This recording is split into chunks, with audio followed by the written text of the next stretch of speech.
वाह उपासना जी, इतने सारे पैसे, लॉटरी लगी है क्या? अरे नहीं नहीं, लॉटरी लगने वाले हमारे नसीब कहाँ। फिर कहाँ से छापा इतना माल? अरे नहीं, वो मेरी नासिक की एक प्रॉपर्टी थी ना, उसको बेच के मुझे अच्छा खासा पैसा मिल गया। चलो ये भी सही है, अब तो पैसा ही पैसा होगा। बट एनीवे, आपको जो प्रॉफिट हुआ है उसके ऊपर आपको टैक्स देना पड़ता है। क्या आपने वो टैक्स पेड किया? क्या? अब मुझे इस पे भी टैक्स देना पड़ेगा? हाँ, बिल्कुल देना पड़ता है। हर चीज़ पे टैक्स देना होता है, देना तो पड़ेगा ही। सीरियसली? है कॉन्सेप्ट गुरु, कुछ बताओ भी। सो स्क्वाडमेट्स, प्रॉपर्टी सेलिंग के टैक्सेशन के कंसेप्ट को आज की इस वीडियो में हम सिंप्लीफाइड करके समझने वाले हैं। So be ready to get know everything. Hey squadmates, आप सबका स्वागत है आपका अपना चैनल कंसेप्ट स्क्वाड, जहां हम हर कंसेप्ट को सिंप्लीफाइड करके आपको समझाने की कोशिश में जुड़े हुए हैं। अगर आप भी हमारे इस नॉलेज रिवॉल्यूशन में जुड़ना चाहते हैं तो हमारे चैनल को सब्सक्राइब करके ऑल नोटिफिकेशन को ऑन कीजिए, क्योंकि आने वाला हर एक वीडियो आपकी लाइफ में वैल्यू ऐड करने वाला होता है और बहुत ही नॉलेजफुल होता है। तो चैनल को सब्सक्राइब करना बिल्कुल ना भूलें।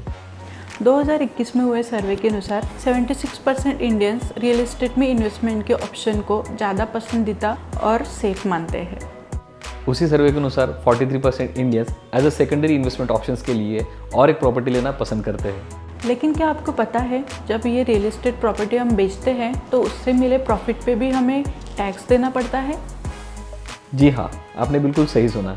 जब आप कोई भी प्रॉपर्टी खरीदते हो तब आप गवर्नमेंट को stamp duty, registration fee as a tax paid करते हो, और वही सेम प्रॉपर्टी आप जब प्रॉफिट में बेचते हो तभी भी गवर्नमेंट बोलती है कि भैया टैक्स तो देना पड़ेगा, और उसी टैक्स को कैपिटल गेन टैक्स कहा जाता है। वैसे तो कैपिटल गेन टैक्स हर एक एसेट क्लास के लिए अलग अलग होता है, लेकिन आज के वीडियो में हम रियल एस्टेट के, बट स्पेशली हाउसिंग प्रॉपर्टी के कैपिटल गेन टैक्स के बारे में हमारे कॉन्सेप्ट गुरुजी से सीखने वाले हैं। कॉन्सेप्ट गुरुजी, चलो आज से एक अच्छा टैग मिल गया। अब आते मुद्दे पर। रियल एस्टेट प्रॉपर्टी या स्पेशली आपके हाउसिंग प्रॉपर्टी, आप जब उसे बेचते हो और उसके ऊपर आपको जो भी प्रॉफिट मिलता है उसे कैपिटल गेन कहा जाता है। रियल एस्टेट प्रॉपर्टी को, मैं यहाँ पे कह रहा हूँ, रियल एस्टेट प्रॉपर्टी या फिर आपकी हाउसिंग प्रॉपर्टी, इसे एक कैपिटल एसेट माना जाता है, और जब आप उसे प्रॉफिट में बेचते हो उसके ऊपर आप जो भी टैक्स पेड करते हो उसे कैपिटल गेन टैक्स कहा जाता है। मतलब प्रॉपर्टी खरीदो तभी भी टैक्स, प्रॉपर्टी बेचो तभी भी टैक्स। अच्छा, तो ये टैक्सेशन कैसे और कितना देना होता है? वैसे तो हर एक एसेट क्लास का टैक्सेशन अलग अलग होता है, लेकिन वो मोस्टली दो ही तरह का होता है, short term capital gain tax और long term capital gain tax, जिसे आम भाषा में STCG और LTCG कहा जाता है। लेकिन आज की वीडियो में हम सिर्फ STCG टैक्स क्या होता है, उसे कैसे कैलकुलेट करते हैं, वही समझने वाले हैं। नहीं तो टैक्स सुन सुन के आपके दिमाग की दही हो जाएगी। अरे देवा रे, अब ये टैक्स पे करने तक तो ठीक था, अब उसमें भी ये सब शॉर्ट टर्म, लॉन्ग टर्म, उसमें भी ये STCG, LTCG, ये सब मामले भी आ गए। अब हम टैक्स पे करते बैठे या फिर ये सब मामलों को सुलझाते बैठे? हे कॉन्सेप्ट गुरु, इसको भी ज़रा सिंप्लीफाई करके बताइए। अरे रुको ज़रा, सब्र करो।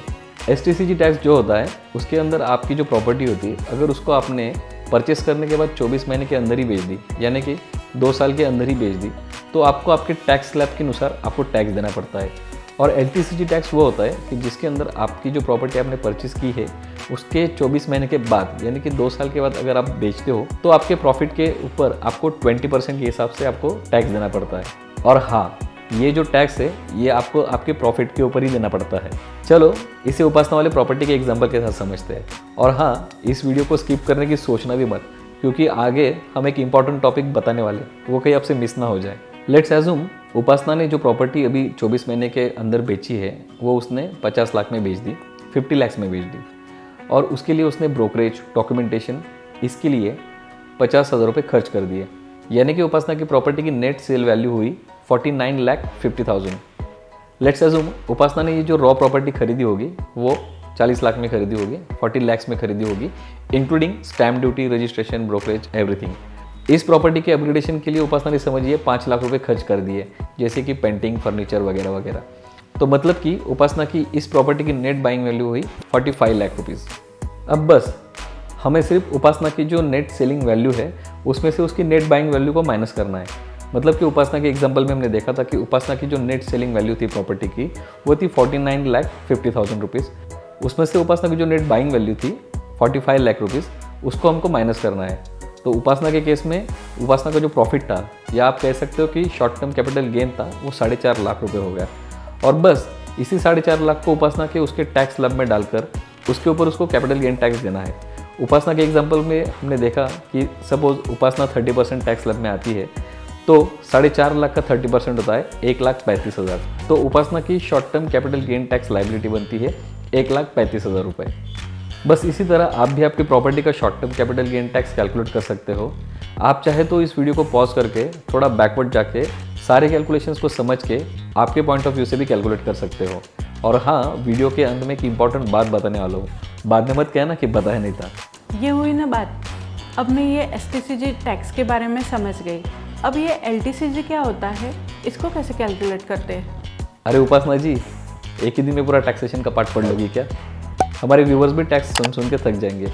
हम हमारे आने वाले वीडियो में LTCG टैक्स क्या होता है, उसे कैसे कैलकुलेट करते हैं विद इंडेक्सेशन, वो भी देखने वाले हैं। आज की वीडियो को आप पार्ट 1 समझ सकते हो। अरे वाह, मतलब आप LTCG के बारे में अलग से ज्ञान देने वाले हैं। अच्छा हुआ, नहीं तो ये टैक्स के चक्कर में तो मुझे ही चक्कर आ गए थे। और हाँ, आप कुछ इम्पोर्टेंट बात भी बताने वाले थे ना? अच्छा, तो इम्पॉर्टेंट बात यह है कि STCG टैक्स जो होता है उसके ऊपर आपको कोई भी टैक्स एग्जम्पशन नहीं मिलता है। मतलब कि आपकी जितनी भी टैक्स लाइबिलिटी बनती है, जैसे कि हमने उपासना के एग्जांपल में देखा था कि 1,35,000 उपासना की टैक्स लाइबिलिटी बनती है, तो वो सारा का सारा टैक्स आपको पेड करना पड़ता है। मतलब कि आपको इस टैक्स में कोई भी छूट नहीं मिलती है। आने वाली वीडियो में, मतलब कि हमारा जो सेकंड पार्ट आएगा, उसके अंदर हम LTCG टैक्स क्या होता है, उसे कैसे कैलकुलेट करते हैं, वो देखने वाले हैं। और हाँ, उसी वीडियो में हम हमारा सबका फेवरेट टॉपिक भी देखने वाले हैं कि टैक्स बचाने के लिए हम क्या क्या कर सकते हैं। Thanks concept squad and concept Guru, STCG tax के बारे में इतना सिंप्लीफाइड करके समझाने के लिए। और मुझे पक्का पता है कि आप भी STCG टैक्स के बारे में पूरा समझ गए होंगे। इस वीडियो को लाइक एंड शेयर करना बिल्कुल ना भूलें। ऐसे ही सिंप्लीफाइड नॉलेज के लिए मैंने तो चैनल को सब्सक्राइब करके ऑल नोटिफिकेशंस को ऑन कर लिया है, क्योंकि मुझे आने वाला कोई भी वीडियो मिस नहीं करना है। मैंने तो चैनल को सब्सक्राइब कर लिया है। क्या आपने किया?